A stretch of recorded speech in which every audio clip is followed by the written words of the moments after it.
না, কিন্তু দোয়া করার কারণে আপনার এই প্রস্রাব করাটাও নেকে পরিণত হয়ে যাবে। জোরে জোরে বলুন সুবহানাল্লাহ।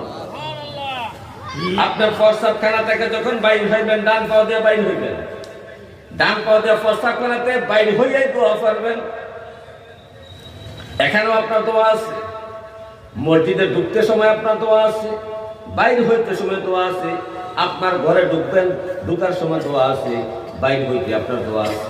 তাহলে আল্লাহর নবী এই উম্মতের 24টা ঘন্টা যেন ইবাদতে নিয়োজিত থাকতে পারে, 24টা ঘন্টায় যেন তার ইবাদত হয়, তার জন্য নবী বিভিন্ন দোয়া শিখিয়েছেন। প্রত্যেকটা কাজে কর্মের আগে আগে পরে পরে দোয়া আছে। জোরে জোরে সুবহানাল্লাহ।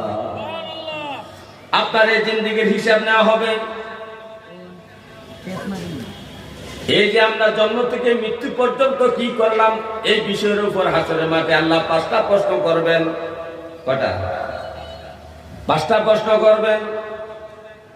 কবরে প্রশ্ন করা হবে ঈমানের বিষয়ে, 3টা প্রশ্ন করা হবে মান রব্বুকা, মান দীনুকা, মান হাযা রাসূলুল্লাহ বুইসাফিকুম।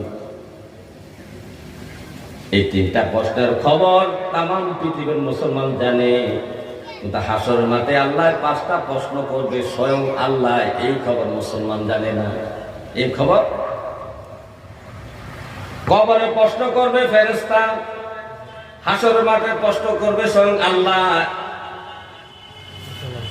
কবরে প্রশ্ন করবে ফেরেশতা, হাসরের মাঠে প্রশ্ন করবে স্বয়ং আল্লাহ।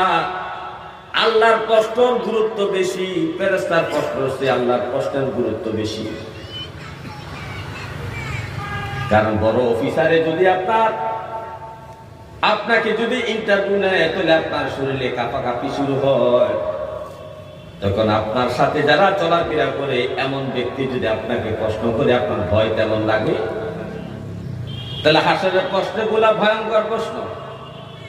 স্বয়ং আল্লাহ নিজে প্রশ্ন করবেন। আব্দুল্লাহ ইবনে মাসউদ নবীজির প্রিয়তম সাহাবী, নবীজির প্রিয় সাহাবী, মহব্বতের সাহাবী, এই হাদিসটা বর্ণনা করতেছেন। ও জগতের মানুষ শোনো, আমরা যখন নবীর সামনে বসেছিলাম, তখন নবী আমাদেরকে সতর্ক করে বলেছেন, হাসরের মাঠে প্রত্যেকটা মানুষকে 5টা প্রশ্ন করবেন আল্লাহ। কয়টা প্রশ্ন?